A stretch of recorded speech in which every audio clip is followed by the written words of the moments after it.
Llamada a pista, episodio 161. Hola, muy buenas y bienvenidas y bienvenidos a Llamada a pista, el programa, el podcast en el que hablamos de ese desconocido deporte que es la esgrima. Este podcast está pensado por y para ese extraño a la par que especial colectivo de seres humanos que decidimos no dedicarnos ni al fútbol, ni al baloncesto, ni al tenis, ni a ningún otro deporte conocido, y que por el contrario preferimos, en pleno siglo XXI, blandir la espada y enchufarnos a la pista. Hoy estamos aquí un viernes más, una semana más. Maribel Matei, muy buenos días. Muy buenos días, Willy. ¿Qué tal San Juan? Que nos hemos picado el programa en San Juan para irnos de verbena todos. Sí, de verbena una locura. De resaca, pues, campeonato de España estoy. Que aún tengo la voz incluso un poco así. ¿Pero has vuelto contenta del campeonato de España o no?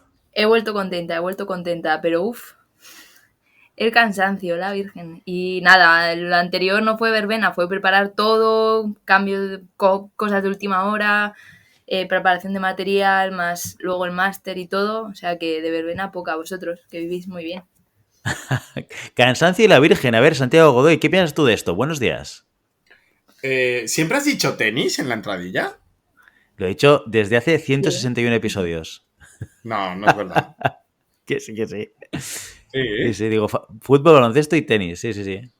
Como te chapas tantos programas, ya ni te acuerdas. Primera noticia. ¿Ves? Siempre llamada a pista siempre me sorprende. Sí, si no lo escuchas, sí, claro. Si no estás atento. Bueno, yo de verbena, bueno, bien. Teniendo en cuenta que a Bruno le aterran los petardos. Sí, fue interesante. Estuvo bien. Ya, de chiquillada. Las verbenas ya, mis verbenas, Willy, ya lo sabes tú, ¿eh? Mis verbenas, las resacas son otra cosa. Ya son resaca de niños, no resaca de alcohol. Todos no son resacas igual. No sé cuál prefiero, también te lo digo. La verdad es que da igual porque ya no puedes elegir, ¿sabes? Bueno, lo peor sería las dos. ¿Te imaginas? ¿Ves? Las dos es la muerte. Esa sí que es el combo mortal, el combo chungo. El combo, sí, sin duda. Pues nada, esta semana pasada, ya sabéis, no hubo programa de llamada a pista, nos fuimos todos de verbena, decidimos aprovechar que el viernes era festivo para también festejarlo. Han pasado muchas cosas porque la esgrima no se ha parado y además, como nos decía ya Maribel Matei, la semana pasada tuvimos Campeonato de España. Han pasado cositas muy interesantes estas últimas semanas y ya os estaréis preguntando, todos vosotros y vosotras, ¿qué pasará con el especial Campeonato de España que llevamos haciendo durante los últimos 2 años? Y si lo haremos o no. Y la respuesta es que sí, vamos a hacer y estamos preparando ya todo el material para hacer un directo que esperamos cumpla las expectativas de los últimos 2 años y tengamos la oportunidad también de tener en directo a los diferentes campeones de España. Esto lo lanzo como órdago porque todavía no hemos hablado con nadie, pero espero que todo el mundo se anime. Contactar. Es verdad. No, exacto. Cuando lo comentasteis, no me acordaba que hacíamos un directo y que, ¿ves? Siempre me sorprende. Claro, sí. Como tú no lo preparas. Yo estaba viendo el resultado y ya me estaba agobiando. Estaba viendo el resultado y ya me estaba agobiando. Digo, esto ahora tenemos que hacer todo, pero guay, porque además este año ha habido sorpresillas. Exacto. O sea, que vamos a tener gente nueva. Exacto. Hombre, sí. Entrevistar a Casado es guay. Entrevistar a Elías debe estar guay. Pues habla tú con él, ¿vale? Y no... ¿Alguien tiene el teléfono de Elías Casado? Igual sí que lo tenemos por ahí, ¿no? Yo creo que sí lo tengo, ¿eh? Sí, seguro. Tú que eres un hombre que conoces a todo el mundo en el mundo de la esgrima, Godoy, seguro que tienes la capacidad de poder llegar hasta él. Corrección, me conocen. Entonces... ya estoy en ese momento de que me conoce más gente de la que yo conozco, que es el primer paso hacia el estrellato. Bueno, este ha sido la aportación de valor de llamada a pista. Eras un desconocido, eras una persona ignorada por el mundo de la esgrima y estar en este programa te ha llevado al Olimpo de los dioses de la esgrima. Godoy. Una persona non grata en muchos sitios. Mira, ¿cómo es, el lavado de cara, ponerte una camisa de tanto en tanto, Sí. Equivocarte de himno francés en alguna entrega de premios. ¡Bueno! Que eso no fue equivocación. Pero que no fue una equivocación eso, es tal cual. En YouTube ponía que era el himno francés.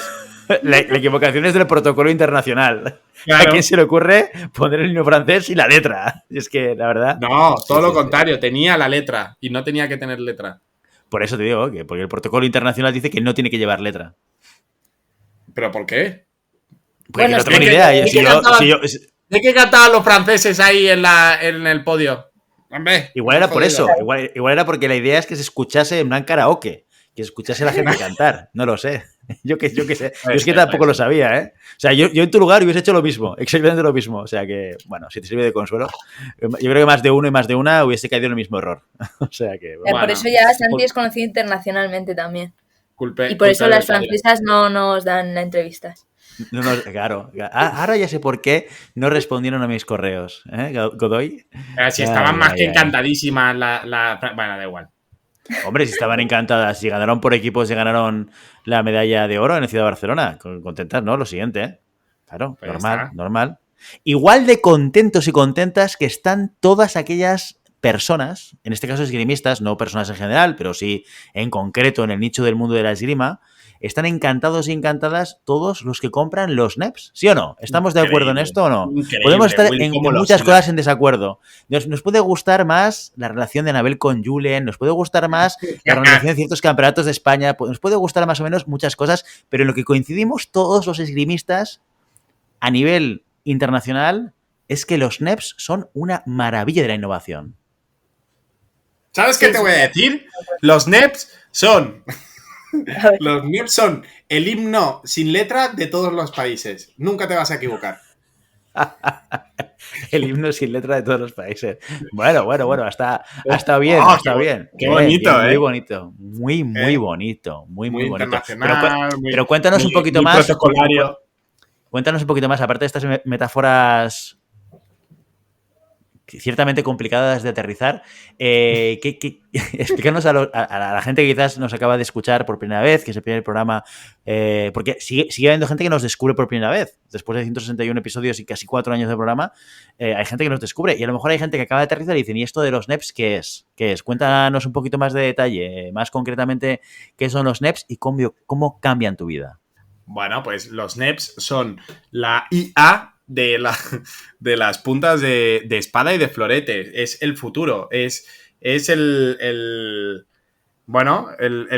Vanish Oxyaction. O sea, la tipa que viene de la lejía Vanish al presente, pues si trajera, en vez de traer lejía, trajera NEPs, pues sería lo mismo. Entonces, es algo venido del futuro. Es una aparición ecuménica que tuvo Ricardo Arberas en algún momento de su retiro espiritual en el Tíbet, que le vino los planos, como si fuera la estrella de la muerte, le vino los planos a la cabeza de un NEPs y dijo, esto será el futuro, será la revolución. Y son los tornillos para puntas de espada y de florete que nunca te dejarán colgado. Es el futuro, es el futuro.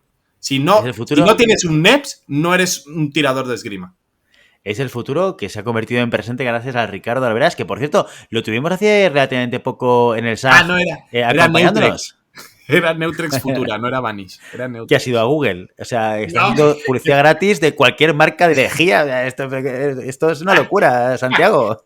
No, porque el Vanish es otra cosa. El Vanish era el durito. El durito no, el céntimo, que lo dejaba limpio, y Neutrex Futura era del... Bueno, al caso, que los NEPs son la hostia.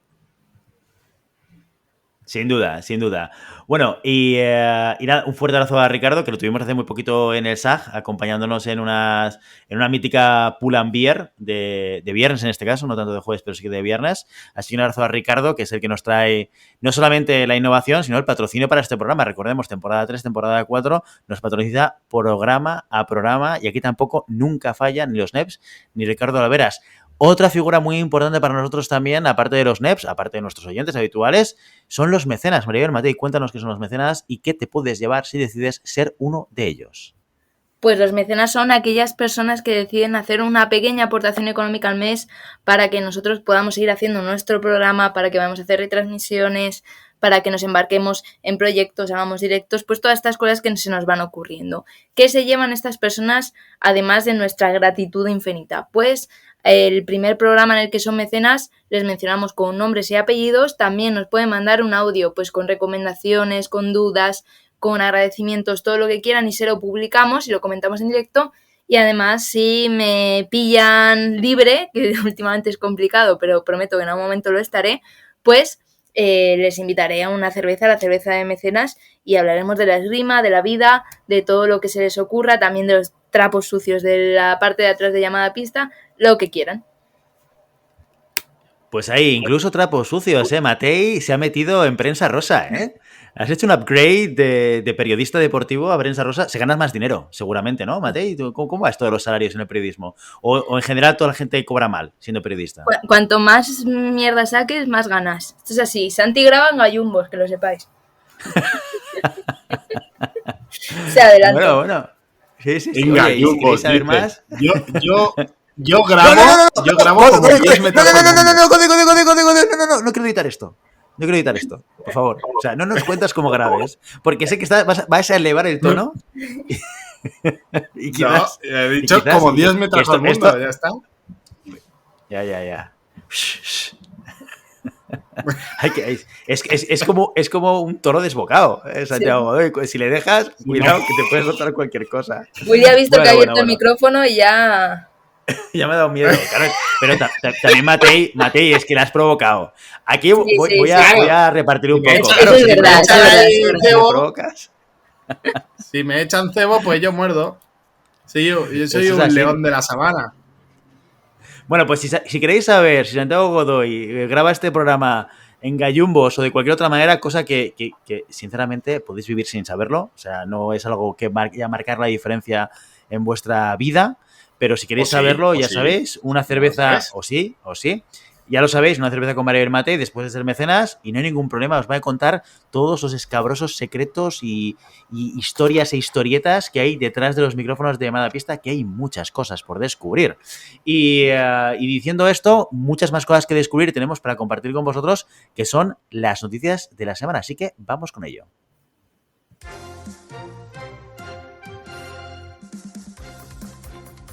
España corona a sus campeones y campeonas infantiles.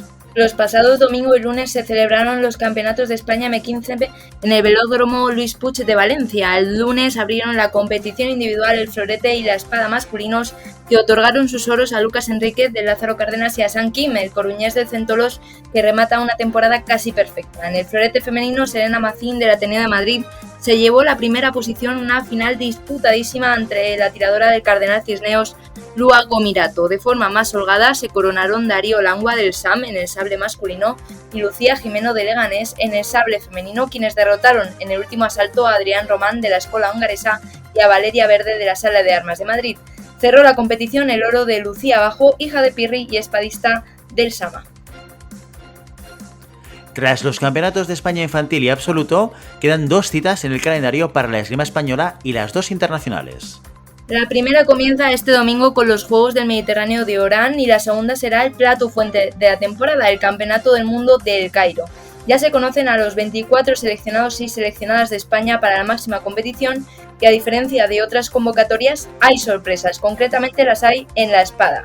En la femenina salen Inés García y Sofía Cisneros y entran las M20 Dana Raposo y Nicole Lisandro, integrantes del equipo que consiguió la plata mundial junior en 2021. En la masculina, Eugenia Gabaldá se cae del cuarteto que formarán Ángel Fabregat, Juan Pedro Romero, Manuel Vargas y Gerard Gonel. El resto de los equipos se mantendrán como hasta ahora, incluidos los de florete masculino y femenino, cuartos y quintos de Europa en Turquía. Por su parte, el sable femenino, también quinto en Antalya, tendrá una última oportunidad en Egipto de subirse a un nuevo podio internacional. Y hasta aquí las noticias de la semana. Bueno, veo Maribel Matei, que no ha recogido el centenario de la Federación Catalana de Esgrima, que sucede este fin de semana, junto con el Campeonato de Cataluña de veteranos. Porque el resto de campeonatos de Cataluña dan un poquito igual, ya lo sabemos todos, ¿no? Pero lo importante ahí es el de veteranos, por lo menos para mí, que también es el domingo. O sea que el domingo va a ser un día importante, seguramente para mí específicamente, pero bueno, ¿Sabéis quién es el centenario? ¿Lo hemos dicho? ¿Quién es el speaker del centenario? Hemos dicho que hemos traído a un artista, a una figura, a un personaje de talla internacional para poder hacer de presentador, dinamizador y coordinador, confeccionador de de la gala del centenario de la Federación Catalana de Esgrima, ¿quién creéis que puede ser? ¿Un NEP? No, Un no, NEP. porque los NEPs no hablan. Aún. Aún. Exacto, aún. Podría ser un mecenas, pero... podría ser, pero no están al nivel, cualitativo y cantitativo y todos los tibos que puede tener Guillermo Cornet, Willy. Que te lo tenías callado, bribón. Sí. Pero cuenta la historia. ¿Cómo llegó esto hasta mí? Esta sí que es divertida. No me acuerdo ya. ¿Cómo fue? Me llamaron. Me llamaron a mí, me pidieron permiso a ver si podía Willy hacer la gala del centenario. Y yo, bueno, pues sí, yo creo que estará encantado y tal. Sobre todo. Y me dice, no, y la pueden hacer en catalán. Y yo, sí, Willy. Willy es como Ramón Llull. Él hizo el diccionario de la lengua catalana y después me dice que no habla ni papa de catalán. Pero no, bueno. eso no es verdad y lo sabes. Lo que pasa es que sí que es verdad, yo soy nacido en Barcelona, yo soy catalán, pero yo pasé mi infancia en Madrid. Entonces el catalán es un idioma aprendido. Yo lo aprendí cuando volví a Cataluña, a Barcelona, con 10 años. Entonces yo soy castellano parlante. Aunque si me oís hablar, notáis un poco de acento catalán, pero no soy catalano parlante. Ahora soy bilingüe, te hablo castellano. Eres muchas cosas. Parlo català perfectament, escolta'm tu goita, O sigui que això no hi ha cap problema, Pues mira, al final mediando con la cumbre de la OTAN, le ofrecieron o hacer la cumbre de la OTAN o el centenario. Y obviamente... Y lo tuve claro. A mí lo que más me gustó de todo esto es que... ¿Te das cuenta, Santi, que la estrella en verdad es Willy? Va muy de tal, pero te preguntaron a ti si Willy podía ir. Es la mano que mece la cuna, Willy. Yo ya lo sé. Yo lo tengo claro. A mí me gustó mucho cuando Santi me contaba, me han llamado a mí para preguntarte si tú querrías hacerlo, y yo pensé, ¿y por qué no me han llamado directamente? Entonces entendí que claro, quizás Santi juega un rol de coordinación de mi agenda personal. Soy tu secretario. Yo no quería decirlo así, pero... Y me hizo ilusión. Me hizo ilusión. Es como, hay un filtro antes de llegar a mí. Bueno, está bien, Santi. Un filtro por debajo, por si no te veas que... Sí. Es como... Oye, le molas a mi amigo, ¿sabes? Vale, ¿por qué no viene tu amigo a decírmelo, ¿sabes? Son parecidos, sí. ¿Quieres rollo? Sí, pues sí, esta es mi vida, ser intermediario. O sea, no soy protagonista ni en mi casa. Pues dicho esto, el domingo es la gala del centenario, que va a venir muchísima gente. Hay 200 y pico personas confirmadas, entre los que estará Pierre y otras personas vinculadas al mundo de la esgrima y tal. Y bueno, a ver qué tal queda la cosa. Representantes de la PLIE, representantes de la Confederación Europea, representantes de federaciones internacionales como la francesa, la italiana, o sea, vendrá gente potente. Portuguesa. Sí. Portuguesa, y vamos a entregar un montón de premios y de ¿cómo se dice esto? NEPs. NEPs no, creo que no se entregan, no. Pero un montón de menciones. Efectivamente, gracias. Uy, estamos con la palabra, no la encontraba en el diccionario de mi cabeza. Tranquilo, ya cuando te llamen otra vez. Este es el ticket y el coordinador. Bueno, es que lo llevo todo escrito. Claro, no. Yo lo dije desde el principio, cuando empezamos a organizar esto, dije, yo lo tengo que tener escrito palabra por palabra. O sea, estos son 2 horas en las cuales yo voy a ir pum, pum, pum, como las noticias de la semana, pum, pum, pum, pum. No puedo ir a la improvisación, esto no lo puedo hacer en plan... Oye, Willy, ¿cómo irás vestido? Sí, como tú. ¿Cómo irás tú? ¿De rojo o de verde? Yo iré con un traje de corto. De cocktail. Y con chanclas. Pues no lo sé. Mira, fíjate que hemos tenido hoy una reunión justo antes de empezar a grabar con Miquel Ojeda y con Rafa Tarragó y con Miriam de la FEDE y lo tenía pensado para preguntar, pero se me ha olvidado preguntarlo. ¿Cuál es el código de vestimenta? Dress code. Porque entiendo que es traje, pero la pregunta es ¿traje con corbata o puede ser sin corbata? Lo marcas tú. Con pajarita. Con pajarita, sí, hombre. A ver, que soy un tío muy clásico, Que yo no soy como tú, Godoy, que cuando ibas a competiciones ibas ahí disfrazado a cada competición.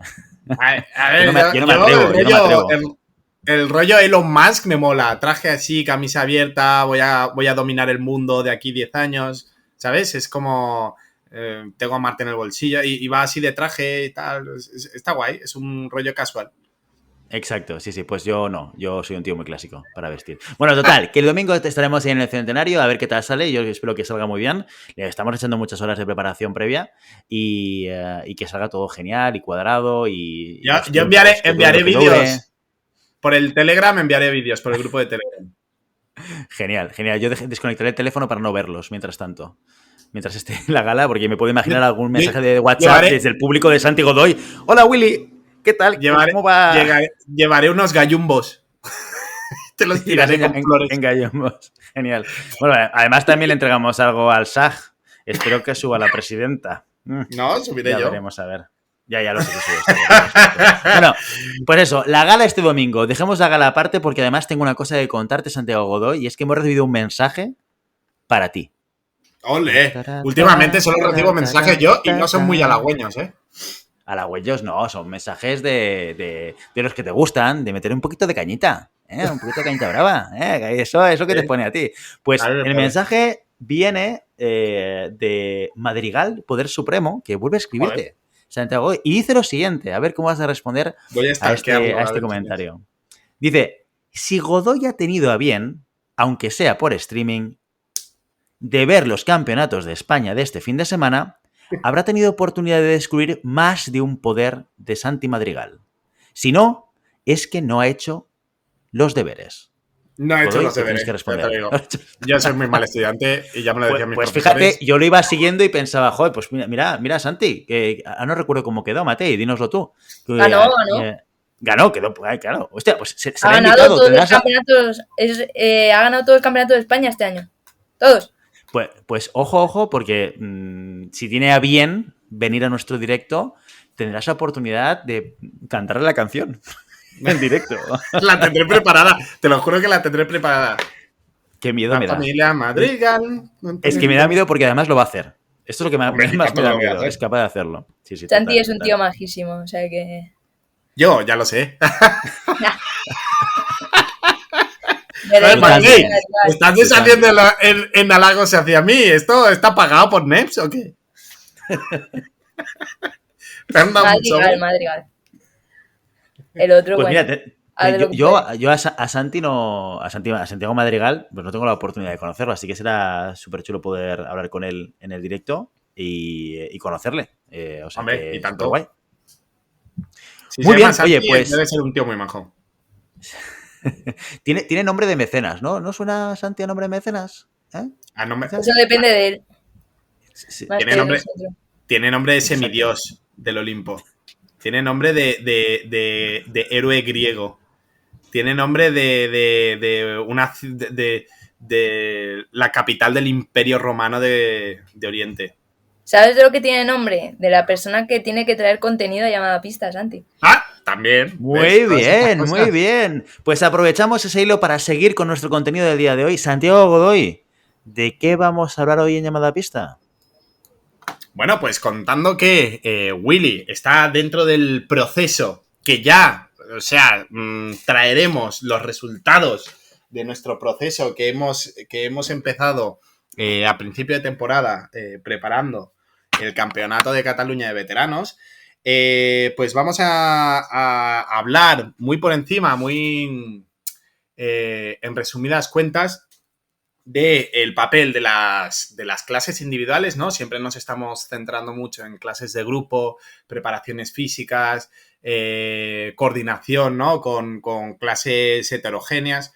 Pues hoy vamos a dar 4 pinceladas, ¿no? O 5 cèntims, como se dice en catalán, de las clases individuales, las características que tiene cada clase individual, porque no solo hay un tipo de clase individual, sino que hay varios tipos. Y dependiendo de cada entrenador hay más o menos. Yo las simplifico en 3 por un tema de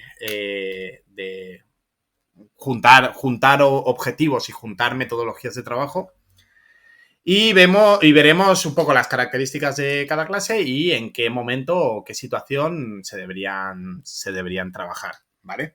Entonces, partiendo de la base que no existe un sistema de clasificación de clases estándar, sino que cada maestro hace las suyas, el mío nace de un poco la idea de Bondi Kovacs, que fue mi entrenador en el CAR de Sant Cugat, Ángel Fernández, que es un referente para todo tirador nacional, y Daniel Levavasseur, que bueno, también es un maestro de renombre internacional que ha tenido mucho contacto con nosotros aquí en Cataluña, ¿vale? Entonces, cada uno de estos 3 entrenadores tiene diferentes nomenclaturas o diferentes clasificaciones, ¿vale? Bondi tenía 5 tipos de clase, Ángel, creo recordar que tenía hasta 8 tipos de clase, ¿vale? Y Daniel Levavasseur tenía, pues eso, entre 6 y 7 tipos de clase diferentes, que lo que buscaban era diferentes tipos de, diferentes objetivos a tratar dentro de la misma, ¿vale? Entonces, estos objetivos van desde la mecánica, ¿sí? Trabajo técnico mecánico, de repetición, de adquirir elementos o coordinaciones correctamente ejecutadas. Después hay un proceso intermedio que son las clases técnico-tácticas, que es aquellos elementos mecánicos que hemos adquirido o aquellos elementos mecánicos que hemos trabajado previamente, ponerlos dentro de una situación de laboratorio, ¿no? Situaciones más o menos controladas donde puedan salir ese tipo de soluciones, ¿no? Mecánicas. Y después, por último, las clases, a mí me gusta mucho el término de ojos abiertos que utiliza Ángel, ¿no? Que son las clases tácticas, las clases de toma de decisión. Son las clases más parecidas al combate, ¿no? Ahí el maestro lo que va poniendo son diferentes estímulos y el alumno tiene que intentar dar solución a todos los estímulos que él pueda reconocer, ¿vale? Es un trabajo tanto de toma de decisión, ¿sí? De observación y análisis, como de discriminación de estímulos, sabiendo que es importante tanto el hecho de saber cuándo hacer la acción, ¿no? Cuándo puedo hacerla y, sobre todo, muy importante, cuándo no puedo hacerla, ¿no? O cuándo no debería hacerla. Entonces, vamos a hablar un poquito por encima de estos 3 tipos de clase. Dependiendo de la carga técnica, dependiendo de la carga técnico-táctica y dependiendo de la carga de toma de decisión, ¿vale? Entonces, empezamos con la primera, que es la más común, la que más se utiliza, ¿no? La clase de mecánica, la clase técnica. Lo que hemos dicho, trabajo técnico de repetición. Lo que buscamos es que el alumno no tenga incertidumbre para nada. Es decir, lo que buscamos es una correcta ejecución o una ejecución perfecta de un elemento técnico, ya sea de una acción de preparación, ya sea de una acción de ofensiva, ya sea de una acción defensiva, ya sea de una acción contraofensiva, buscando siempre un poco la variabilidad, es decir, entendiendo que una línea puede trabajarse tanto en ataque, en defensa o a la contra, entendiendo que las distancias pueden ser distancias cortas, distancias largas, distancias de cuerpo a cuerpo, entendiendo que hay muchas variables que se deberían trabajar todas a nivel individual. ¿Qué quiere decir? Yo tengo que saber hacer un fondo cuando el rival, o hacer un ataque, perdón, pues ya no es en fondo, no sería en fondo.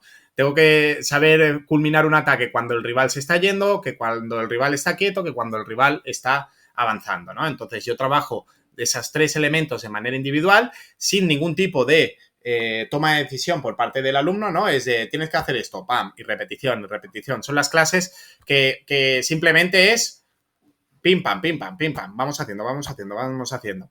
Y lo que buscas es esto, pues correcta ejecución y correcta coordinación del elemento técnico. Además son clases que por su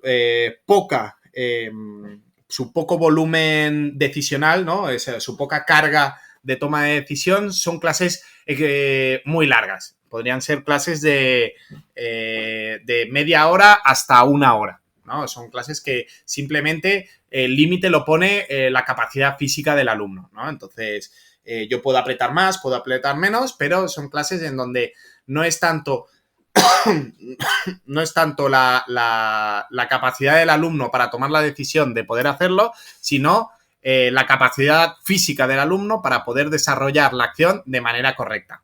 Obviamente, si mi alumno ya está, que no sujeta el brazo y la acción se hace de manera errónea por un problema físico que ya no lo puede hacer, pues o bajo la intensidad del ejercicio o simplemente doy por finalizada la clase, ¿no? Porque lo que busco es que el alumno pueda desarrollar correctamente el gesto técnico de cualquier acción que podamos hacer en esgrima, ¿vale?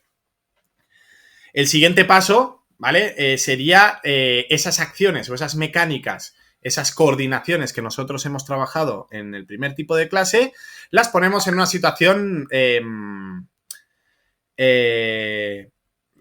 una situación de realidad, ¿no? O de proto-realidad. ¿Qué quiere decir? Yo busco la situación específica en donde puede darse ese tipo de acción mecánica, ya sea ataque, ya sea defensa o ya sea contra.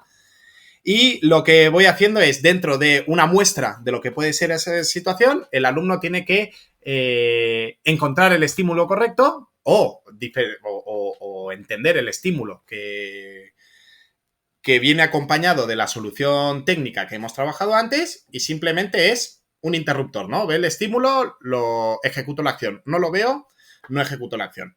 Ejecuto el estímulo, ¡pum!, salgo. No veo el estímulo, no salgo. Entonces, estas situaciones se van trabajando dependiendo de dos variables, ¿no? Un poco la intensidad. A mayor intensidad, cuesta más ver el estímulo. Y sobre todo, la duración del estímulo. Hay estímulos muy grandes al principio para que los pueda ver, ¿no? Y después vamos enmascarando estos estímulos para que cada vez se parezcan más a la realidad, ¿no? Pero siempre trabajando con un tema, ¿sí? ¿No? Acabamos ataque con oposición, ¿sí? De línea superior externa. Entonces, yo lo puedo trabajar tanto hacia adelante, lo puedo trabajar tanto hacia detrás, lo puedo trabajar presionando yo, lo puedo trabajar siendo presionado, ¿sí? Entonces, la capacidad que tenga mi alumno de poder ver ese estímulo, de poder cerrar la línea con un ataque en línea superior externa, ¿no? En este caso sexta, es lo que le dará la posibilidad de después, en una situación más cambiante, más variable, poder definir ese estímulo y poder hacerlo, ¿vale?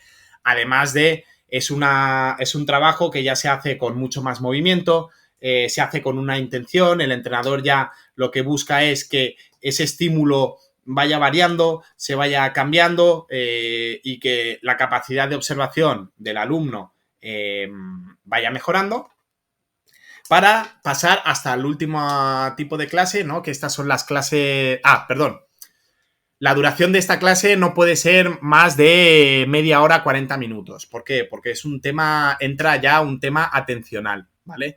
El tema atencional quiere decir que cuanto yo más trabajo, más cansado estoy, mi atención disminuye o mi capacidad de observación disminuye. Por lo tanto, no es tanto un tema físico, sino que físicamente podríamos seguir trabajando mecánica, pero a nivel mental, la toma de decisión, o el proceso por el cual yo puedo interrumpir la clase es cuando la toma de decisión es errónea de base, ¿vale? De base, es decir, cuando ya la toma de decisión no es correcta en ninguna de las decisiones que hace. Porque en ese momento me está diciendo que el alumno o no está centrado o está muy cansado o, no ve el estímulo correctamente. Por lo tanto, en ese momento...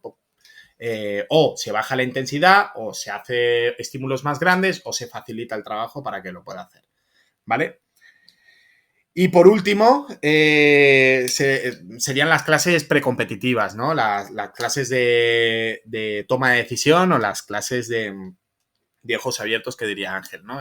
Son estas clases que lo que buscas es, de todos los estímulos que puedes haber trabajado partiendo de los elementos mecánicos, de los elementos técnicos, yo hago un batiburri de todo, ¿vale? Entonces, lo que busco es poder discriminar todos los estímulos, poder definir cuál es cada estímulo y poder dar una solución correcta a todos los estímulos que me puede plantear. Ya no hay un tema en general.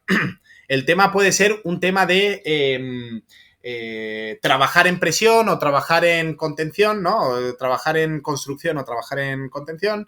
Puede ser un tema más de intensidad, trabajar con más intensidad, trabajar con menos intensidad, pero yo voy sacando elementos, ¿no? Puede ser desde un ataque compuesto hasta un contraataque, hasta una parada-respuesta. Entonces, el alumno, dentro de todo este abanico de reacciones que ha estado practicando anteriormente, tiene que dar solución a cada una de ellas de manera correcta en una situación de adaptabilidad, ¿no? Adaptarse a todas las situaciones que puede, en este caso, el maestro presentarle. Entonces, estas clases son las clases más cortitas, ¿sí? Son clases de 15 a 20 minutos, porque sí que es verdad que lo que se busca es que sea muy parecido a un combate, ¿no? Tanto en intensidad como en duración, ¿vale? Estas son los 3 tipos de clases generalizadas. Por ejemplo, hablando de lo de la fatiga, Ángel tiene un tipo de clase que es toma de decisión en fatiga, por ejemplo. Entonces, lo que hace es una primera clase muy, muy intensa de mecánica, muy intensa para cansarlo, y el último parte de la clase hace como una clase de toma de decisión. Entonces, lo que hace es llevar a su alumno hasta unas pulsaciones muy altas y un cansancio relativo, y ahí le empieza a poner problemas tácticos que tiene que tomar buenas decisiones. Entonces, eso es lo que se llama un pensamiento en fatiga, ¿no? Yo me acostumbro a tomar buenas decisiones y que el cansancio no sea un hándicap para mí. Y de ahí podemos empezar a sacar clases en donde, busquemos una particularidad a trabajar, busquemos un trabajo específico, clase de situaciones especiales, ¿no? Entonces, una clase solo de, por ejemplo, en sable puede ser clase de acciones en el centro de pista. En espada se me ocurre clase de final de pista, cómo reaccionar en situaciones de final de pista, tanto cuando vas ganando, cuando vas perdiendo, cuando tienes un tirador ofensivo, cuando tienes un tirador defensivo. Entonces, cualquier objetivo que yo pueda trabajar, se puede trabajar en una clase individual. Teniendo en cuenta, pues eso, las características de la clase individual, ¿no? La duración de la clase, el tipo de estímulo que yo doy, ¿sí? La magnitud del trabajo de la toma de decisión, ¿no? Si es muy alta, entenderé que la clase no me preocuparé tanto por la técnica porque hay una componente de toma de decisión que hace que se equivoquen, pero si es una clase mecánica no me preocuparé porque no lo hace en el sitio, no lo hace correcto. O sea, lo que me tengo que preocupar es que el desarrollo del trabajo técnico sea lo más depurado posible, ¿no? Y mediante la repetición lo consigo. Entonces, bueno, yo trabajo estos 3 tipos de clase. No sé si Maribel trabaja alguno más. Sí que es verdad que es un trabajo que siempre lo estamos comentando, ¿no? Es un trabajo que requiere de mucho tiempo porque al final es un 1 contra 1, ¿no? Es el maestro, el entrenador, el monitor con el alumno de turno durante 15-20 minutos. Si tienes un grupo muy grande, sí que es verdad que se complica un poquito más porque no le puedes dar lo mismo a todo el mundo porque no tienes tiempo real, ¿no? No tienes tiempo físico. Y si las entrenos son de 1 horita, pues bueno, al final yo lo que hago es, todas las personas que compiten sí que tienen una clase extra o unas clases de preparación para la competición donde hacemos todo este proceso de manera concentrada. Yo soy una de las personas que ha empezado a hacer ese tipo de clases individuales y la verdad es que las estoy disfrutando mucho porque yo estaba muy acostumbrado, y ahora te pediré, Maribel, que nos cuentes un poco tu experiencia, a una tipología de clases muy mecánica, que creo que, como tú decías, Santi, cada una está enfocada en un objetivo diferente y las clases mecánicas te ayudan mucho a automatizar acciones que luego quedan como grabadas en tu cerebro y que a un estímulo determinado en la pista te salen, ¿no? Aquellas acciones que te salen como automáticas, ¿no? Pero, claro, esto es una mirada de la esgrima muy mecánica.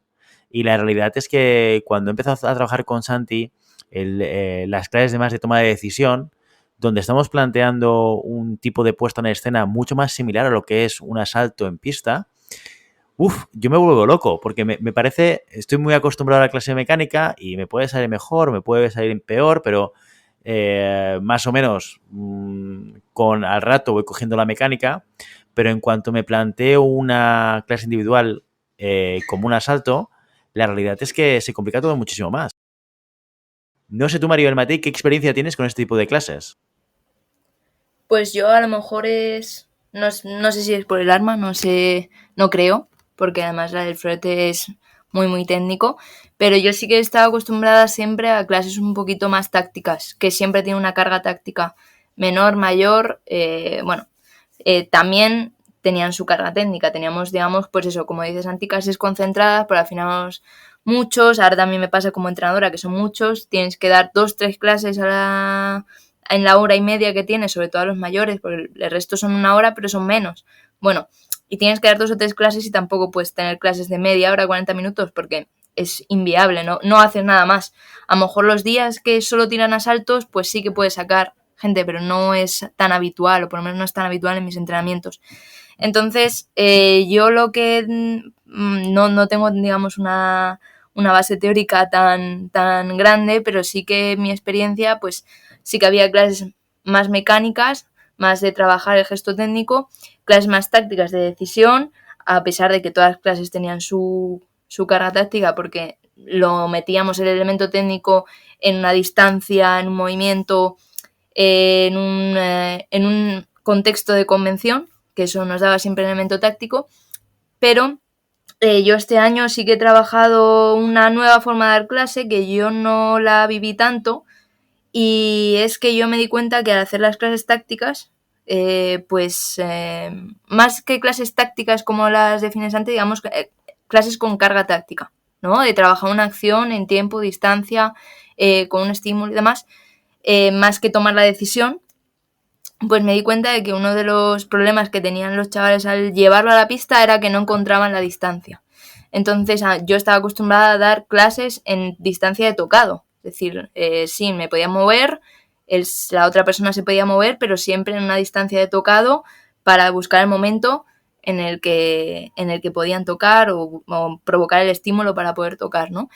Entonces yo empecé a hacer clases tácticas de toma de decisión, ya para gente un poquito más avanzada, que ya sabía hacer unas cuantas acciones que en las clases técnico-tácticas ya las sabía solucionar bien, pues esas acciones llevarlas pues a un grado más de realismo, que era con distancia fuera de distancia de tocado, y ellos y ellas tenían que buscar la distancia de tocado, que yo vi a nivel de asalto, a nivel de competición, que era lo que más les costaba encontrar el momento de hacerla, ¿no? Entonces, esa clase la he ido desarrollando, la verdad es que la gente con la que la he desarrollado ha funcionado muy bien, es algo que en Florete pues yo creo que no se ha hecho tanto, o que yo por lo menos no lo viví tan así, ¿no? De empezar desde lejos, entre comillas, y tener que buscar pues con presión esa distancia de tocado, y ha venido muy bien, ha funcionado bien luego los asaltos, y han entendido bastante mejor la distancia que en una clase donde se hace una distancia que es distancia de fondo, distancia de paso y fondo.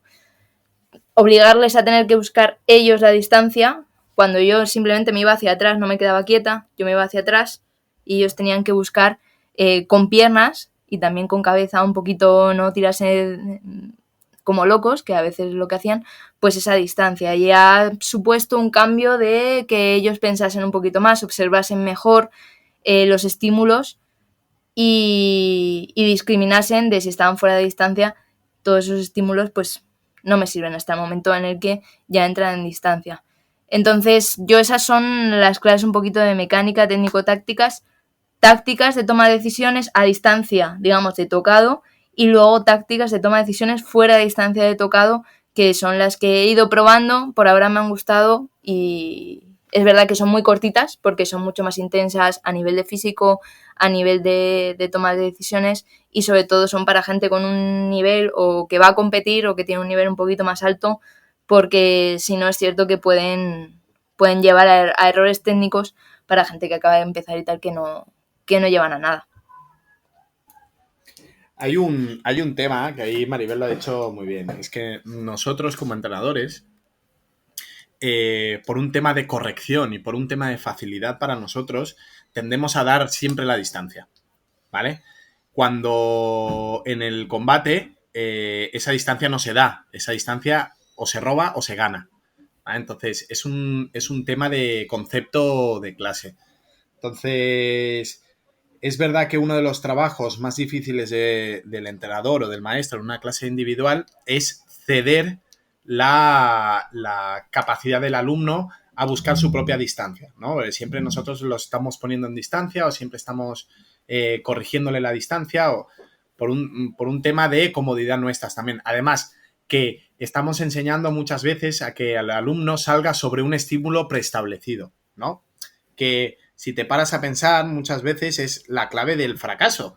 Porque si tú enseñas a un alumno a salir sobre un estímulo preestablecido, estás enseñando a que pueda salir sobre cada estímulo que le pueda dar el tirador, ¿no? Entonces, ahí entra también un proceso de discriminación de estímulos para saber cuándo son reales y cuándo son falsos, ¿no? O cuándo son fintas, o cuándo son engaños, cuándo son invitaciones. Entonces, es un trabajo muy duro a nivel atencional para el entrenador, porque lo que estamos buscando es que el alumno nos sorprenda, pero lo que estamos buscando también es que lo haga bien en tiempo y en distancia, ¿no? Entonces, esa línea a veces es demasiado fina, ¿no? Y por comodidad muchas veces pecamos de darle facilidades al alumno que no encontrará en el asalto y que además, sobre todo, le perjudicará, porque si el alumno está acostumbrado a que tú le des la distancia o le des siempre el estímulo súper forzado en la clase y después en el asalto no lo pueda ver, es un trabajo que no sirve. O sea, no sirve porque no se adecua a ninguna situación real que pueda encontrarse, ¿vale? Y Maribel ha tenido, o sea, ha dado la clave. Y uno de los estímulos o de una de las características del tocado que más controla el entrenador, que menos cede al alumno en una clase individual, es el trabajo de distancia, que es precisamente el trabajo que tiene que hacer con más ahínco y que tiene que buscar con más énfasis el alumno en un combate, ¿no? Y bueno, pecamos un poco de esto, de la comodidad, pecamos un poquito de querer corregir, ¿no? De querer controlar para que no me sorprenda y pueda ser capaz de saber si está bien o si está mal, dónde tengo que corregir y dónde tengo que no. Pero bueno, también es parte de nuestro trabajo y no digo que siempre se tenga que ceder al alumno, porque ahí estamos entrando en lo que hemos dicho antes, ¿no? Del trabajo de el nivel de incertidumbre que pueda tener una clase. Pero sí que es verdad que siempre debe haber alguna clase, o al menos al final del proceso tiene que haber alguna clase en donde el alumno se sienta como en un combate. Entonces, que sea capaz de poder encontrar o de descubrir o de discriminar todos los estímulos que yo le pueda ver sin mi supervisión de la distancia o mi supervisión de la capacidad que pueda tener él de desarrollarlo o la facilidad que yo le pueda dar para poder desarrollar esa acción. Porque al final, cuanto más le ayudo yo en la clase, más le estoy falseando la situación y más complicado será para él encontrarla en un combate.